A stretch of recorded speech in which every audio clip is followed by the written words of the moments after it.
As grandes cidades, que muitos consideravam apenas um problema, hoje são vistas também como uma solução para a sustentabilidade e eficiência energética.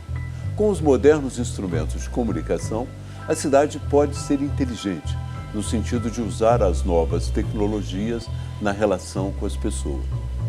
Assim como nos programas de televisão, também é possível saber a opinião de milhões de pessoas em poucas horas e tomar decisões bem mais próximas da expectativa popular.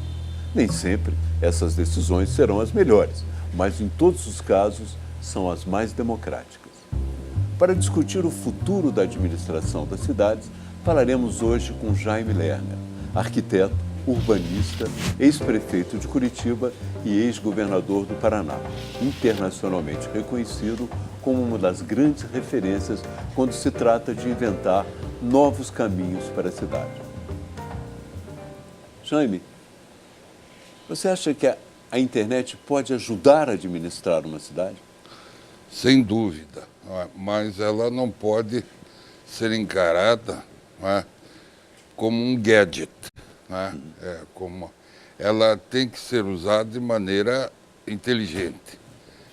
Ela não pode substituir muitas coisas que a diversidade, que a relação, que o encontro das pessoas. Ela pode ajudar em tudo.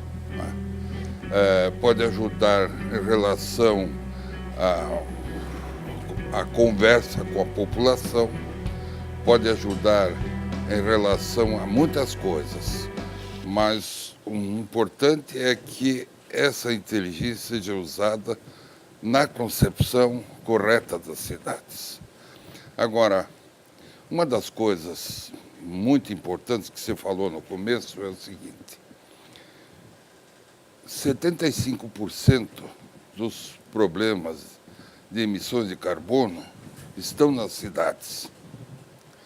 E então é nas cidades que nós podemos ser mais efetivos na solução, no caminho da sustentabilidade. Então, metade desse problema está no automóvel. Então, são tantas coisas que a cidade pode dar um caminho para a humanidade, que toda a tecnologia, dentro dessa visão que a cidade pode trazer tanta coisa de positivo, que a cidade não é um problema, que a cidade é a solução, que a cidade é o último refúgio da solidariedade, é aí que se pode trabalhar muito. A metáfora que eu faço da cidade é a tartaruga. A tartaruga é vida, trabalho, movimento juntos. E o casco representa uma tessitura urbana. O que acontece se nós cortarmos o casco da tartaruga? Viver aqui, trabalhar aqui, o lazer aqui, nós vamos matar a tartaruga. Mas isso nós já fizemos de uma certa maneira. Isso que está sendo feito em grande parte das cidades no mundo. Então, voltando à tua pergunta,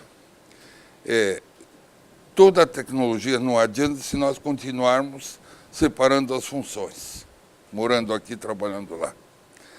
Toda a tecnologia, ela ajuda, mas não vai melhorar se nós continuarmos separando as pessoas por renda. Grandes condomínios, com muros cada vez mais altos, ou vivendo fora da cidade. Tem gente que quer viver na cidade morando fora da cidade. Ou então separando as pessoas por idade, por religião. Na verdade, é toda essa diversidade, toda essa mistura, bem pensada, aí a tecnologia, tudo que você tem à disposição, ajuda a resolver. Eu tenho uma preocupação muito grande no que eu chamo a religião do automóvel. Porque toda a tecnologia que às vezes nos trazem, olha, a cidade vai poder adivinhar os caminhos, indicar os caminhos para o automóvel, mas já está dando uma prioridade para o automóvel. Vai chegar um tempo que não há como adivinhar. Então, você querendo adivinhar o automóvel, você já está dando a importância que não deveria ter. Sem dúvida. Então, se você tem a concepção certa, a tecnologia trabalha a favor. O automóvel nós vamos continuar tendo, mas quando a gente tira a carteira de motorista, está escrito assim: apto a dirigir carro de passeio. Né? Isso quer dizer, no fundo, foi sem querer isso, mas isso quer dizer o seguinte: nós vamos ter os nossos carros, mas em itinerários de rotina, o automóvel não tem mais o seu lugar. É o transporte público individual, que os franceses começaram com o Felipe, não é? E hoje está todo mundo, isso caminha muito rápido, felizmente.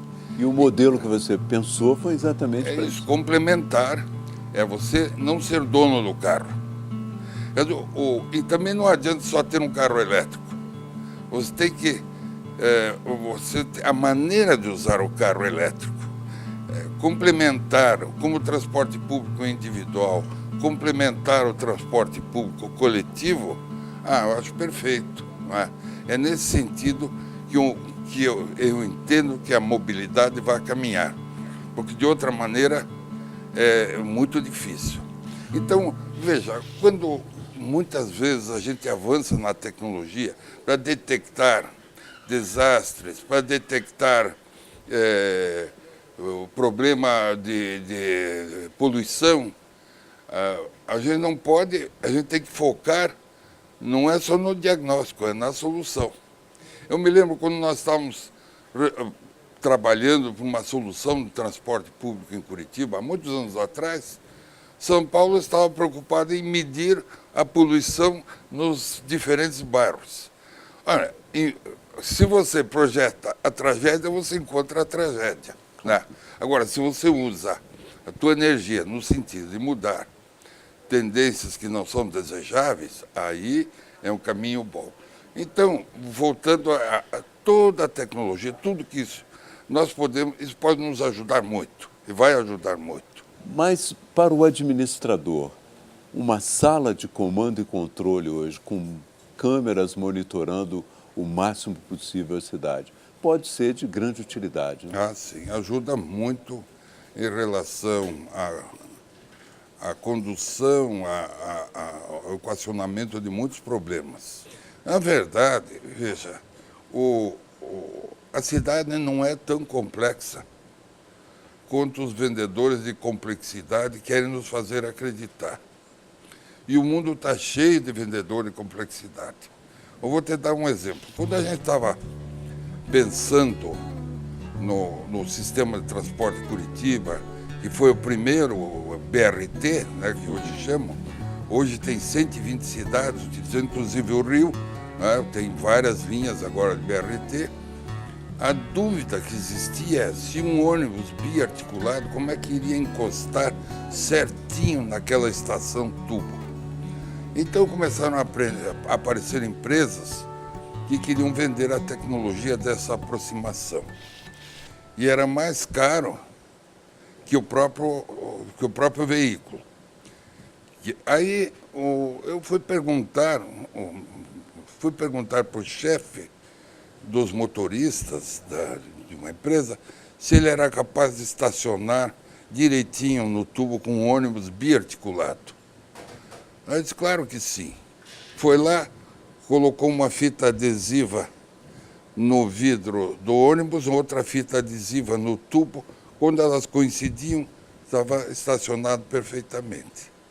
Então, eu não estou fazendo pouco da tecnologia. Eu sou mais preocupado com a correta concepção, inserção, a visão da cidade, do que aquilo que vai nos facilitar. Se você tem a visão correta, a cidade fica inteligente. Se você não tem a visão correta, você usa instrumentos inteligentes para a cidade ser burra. Exatamente.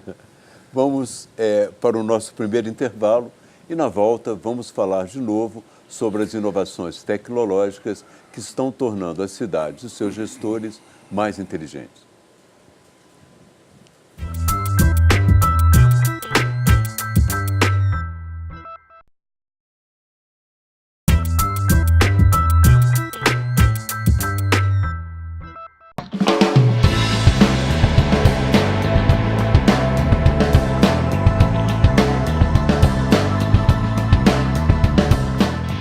Operações ele nasceu aí da vontade política do prefeito de ter um equipamento olhando a cidade 7 dias por semana, 24 horas por dia, cuidando, melhorando aí as respostas, a prestação de serviço mesmo.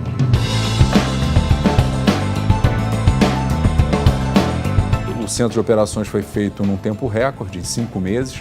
Foi inaugurado em 31 de dezembro de 2010. Aqui nós temos mais de 900 câmeras, incluídas as câmeras da Prefeitura, temos câmeras também da Polícia Militar que chegam aqui. Trabalham nesse centro 400 pessoas entre turnos, né? Ele é uma referência mundial. Na América Latina ele é único.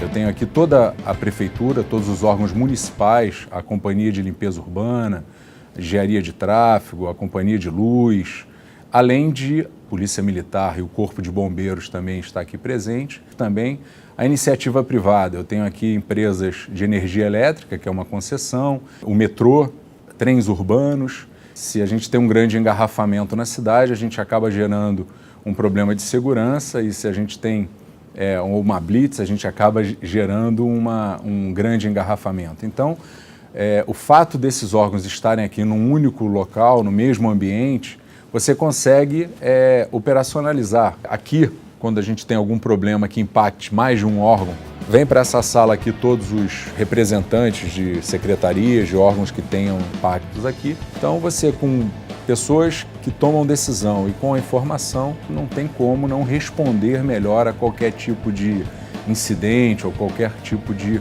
anormalidade que ocorra na cidade.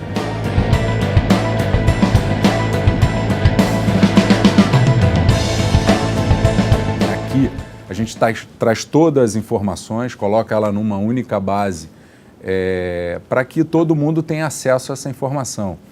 Outro dado aqui singular e importante é o fato de termos aqui toda a imprensa externa aqui dentro, né? Isso nos dá uma velocidade de se comunicar com o cidadão, com a cidade, jamais vista, né?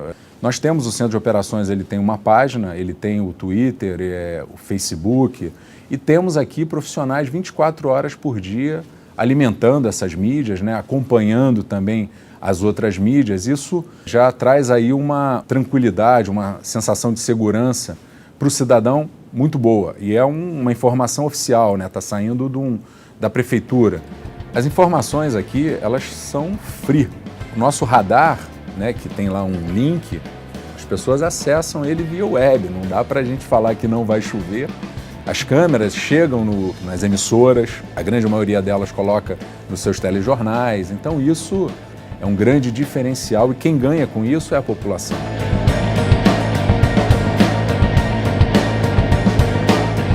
Esse aqui é um equipamento que faz parte do caderno de encargos da Olimpíada.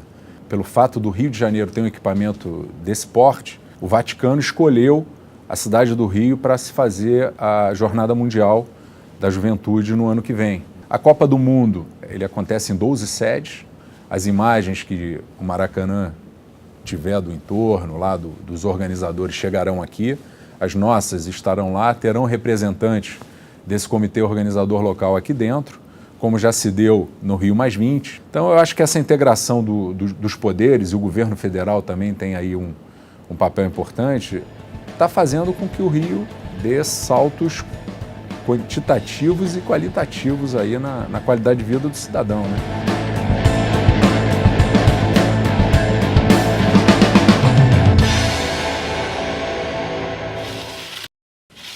Voltamos com o programa Capital Natural. Hoje falando de cidades inteligentes, conversando com Jaime Lerner, ex-prefeito de Curitiba, ex-governador do Paraná, reconhecido pela inteligência com que geriu a cidade e o Estado em seus diversos mandatos. Jaime, uma das coisas que me preocupam também, no caso do computador, é a possibilidade dele ser colocado neutralizando o automóvel. Por exemplo, quanto melhores as relações da administração com o cidadão, quanto mais coisa ele puder resolver com a administração pelo computador, naturalmente ele vai deixar de lado o automóvel. Na verdade, isso aí já é um avanço né? Ah, com certeza. Eu sempre digo, olha, se você quer criatividade, corte um zero do orçamento. Se você quer sustentabilidade, corte 2 zeros do orçamento. E se você quer solidariedade, você assuma a tua identidade e respeite a diversidade dos outros. Bom, se você usar tudo isso e colocar a tecnologia a serviço disso, isso ajuda muito, né? E agora, tem coisas que são fundamentais na vida de uma cidade. O Vinícius já dizia que a vida é a arte do encontro. A cidade, para mim, é o cenário do encontro. Jane Jacobs também falava muito disso, né? Da cidade. A cidade é o cenário do encontro. Essa interação a gente não pode perder nunca. Os meios tecnológicos não vieram para nos afastar das pessoas. Vieram para nos aproximar das pessoas. O importante é que as pessoas entendam a cidade. Eu tenho uma preocupação muito grande, aí sim, usar muito a tecnologia para que as crianças entendam a sua cidade, entendam sobre sustentabilidade. E eu hoje sou obcecado por isso. Até terminei um filme há 5 anos com um grande cineasta brasileiro chamado Carlos Deiró. Nós fizemos um filme que ganhou um festival de cinema sobre sustentabilidade em Nova York. Chama-se A Convenient Start, um começo conveniente. E é verdade que não houve muitos concorrentes, mas não importa. Eu ganhei um festival de cinema. Bom, a ideia de que quanto mais a criança ou as pessoas da cidade entendem a cidade, mais elas vão respeitar. Então, entender essa estrutura, essa cidade, é uma coisa tão bonita. Eu uma vez vi uma explicação de um jovem, disse, olha, o rio é como se fosse 2 pássaros se beijando. Pronto. E você vai, às vezes, estruturas muito sofisticadas de planejamento, no mundo inteiro, elas não são capazes de dizer o desenho da sua cidade. E olha, quem não tem a cidade, quem não tem um desenho, ela não tem prioridade. Vou te dar um exemplo tão... Eu tive muita sorte na vida. Eu nasci numa rua, que era a rua da estação ferroviária. Então tinha estação de trem. Aquela rua tinha a estação de bondes. E tinha fábricas, tinha os hotéis, tinha a Câmara Municipal, era naquela rua. Tinha as rádios, jornais, tudo acontecia naquela rua e terminava com a sede da prefeitura. E, veja, do lado da minha casa, um circo, que estacionou lá por 10 anos. Então, eu tive meu curso de realidade e tive meu curso de fantasia. O que eu quero dizer com isso é de que tudo que está aí não pode nos tirar desta vinculação com a cidade, de entender a cidade, de viver a cidade. Né? E quanto mais nós tivermos isso, melhor nós vamos aproveitar tudo que a tecnologia nos permite. Vamos agora para um último intervalo e no próximo bloco vamos falar das perspectivas para as cidades brasileiras com a Copa do Mundo e os exemplos internacionais que já existem. Ótimo.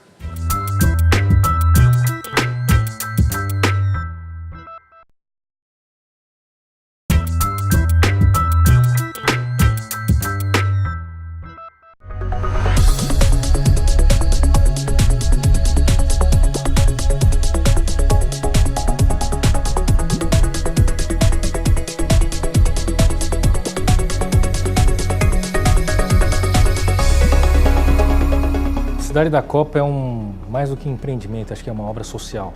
ela nasceu como um projeto para ancorar o estádio da Arena Pernambuco, que está sendo construído para a Copa do Mundo em 2014. Ele fica no município de São Lourenço da Mata, que fica a uns 19, 20 quilômetros de Recife. Então, no entorno do que eles estão construindo como a arena, como estádio propriamente dito, está sendo construído uma cidade inteira.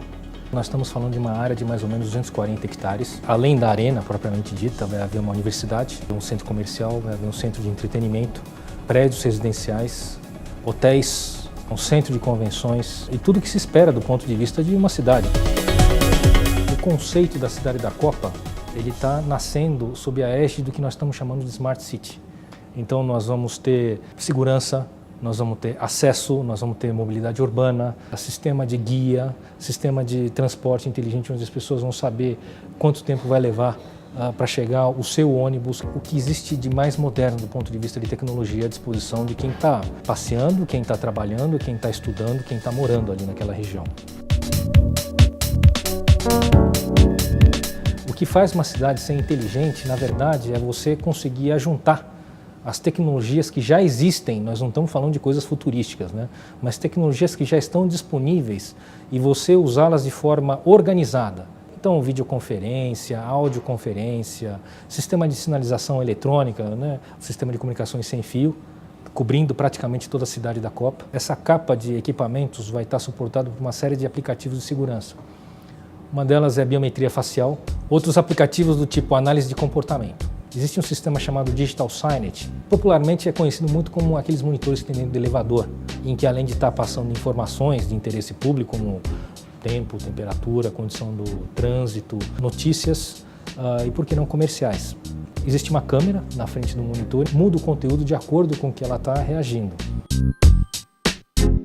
Quando você faz um estádio de 500 milhões de reais, 1 bilhão de reais, a preocupação fica como é que a gente está cuidando para que esse investimento realmente reverta em prol da sociedade. O fato de ter a iniciativa privada por trás, por exemplo, que tem que garantir um certo retorno para aquele investimento. Então vai haver movimento, vai haver trabalho, vai haver geração de receita, vai haver gente gastando, né? Isso faz com que o investimento seja depois tenha um retorno adequado para os seus investidores, sendo que esses investidores podem ser tanto o governo quanto a iniciativa privada.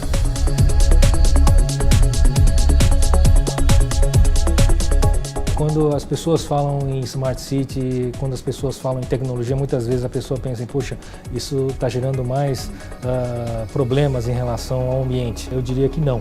Eu acho que muitas vezes a tecnologia pode ajudar nesse ponto. Então, quando a gente pensa, por exemplo, em fontes de energias renováveis, como o uso eficiente de energia solar, energia eólica e como armazenar essa energia.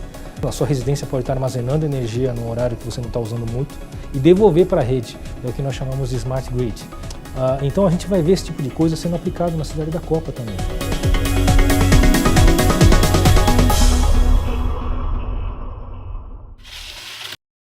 Estamos discutindo esta semana cidades inteligentes.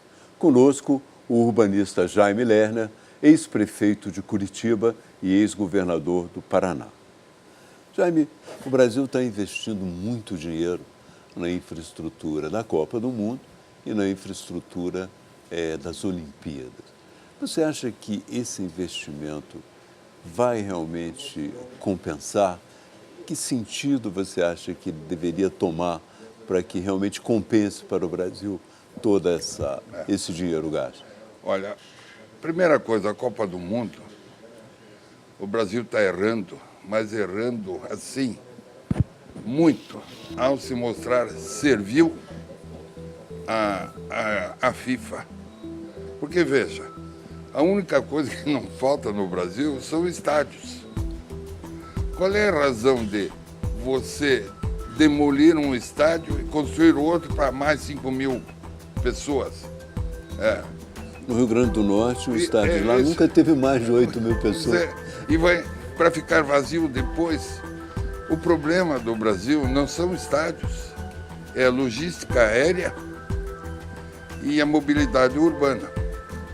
A Copa vai acontecer de qualquer maneira, mas, obviamente, não precisava essa gastança desnecessária e usar esse recurso para melhorar mesmo a cidade.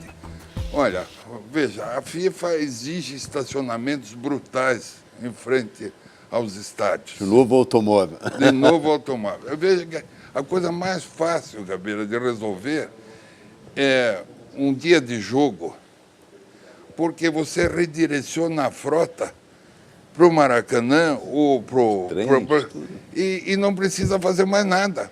Quanto mais você redirecionar a frota, as pessoas vão dizer, bom, não preciso de carro lá, perder meu tempo, eu vou de ônibus. Então, o Brasil é muito importante para a Copa e poderia dar muito mais exemplos de uma Copa do Mundo sustentável, né? O que não é sustentável é o técnico da seleção brasileira. Nunca é sustentável, nunca porque é. A população sempre quer mudar. Quer mudar. Eu acho razoável também. O que faz um sistema, um transporte de massa, é o serviço. Seja ele enterrado, elevado ou em superfície, que eu acredito mais, é o serviço. Se você colocar um sistema com boa frequência, conforto, aí as pessoas só mudam se for para melhor. O Brasil podia ser o país que daria o melhor exemplo de sustentabilidade. Tem tantas coisas que dá para fazer, até pela própria carência, não é? Veja, hoje o Brasil é o país que tem o melhor know-how em transporte de superfície hoje, o Brasil. Tem tecnologia, tem gente que sabe operar, tem empresas que querem avançar na operação, tem o Banco de Desenvolvimento Econômico financia, é o país que tem a melhor tecnologia de BRT do mundo. No entanto, nós não aplicamos tanto quanto podíamos aplicar nas nossas cidades. O Brasil podia dar um exemplo como lidar com o lixo, como lidar com tantas coisas, e não é difícil, Mas eu concordo contigo, eu acho que a possibilidade da cidade ser inteligente com os instrumentos existentes são muito grandes. Mas temos que fazer as perguntas inteligentes, senão eles sozinhos não vão nos libertar. Tinha um jornalista, que não me lembro o nome dele, mas ele disse uma coisa muito inteligente. O que nós não podemos é errar de problema. Exatamente. Não se pode errar, porque o computador não vai te dizer nada. Muito bem, muito obrigado. Eu agradeço a sua presença aqui. E o Capital Natural vai se encerrando por hoje. Discutimos com a presença do Jaime Lerner a questão da cidade inteligente e a questão da cidade brasileira, com suas inteligências e com as suas derrapagens também. É isso que é a nossa permanente preocupação aqui no Capital Natural. Muito obrigado, fique conosco.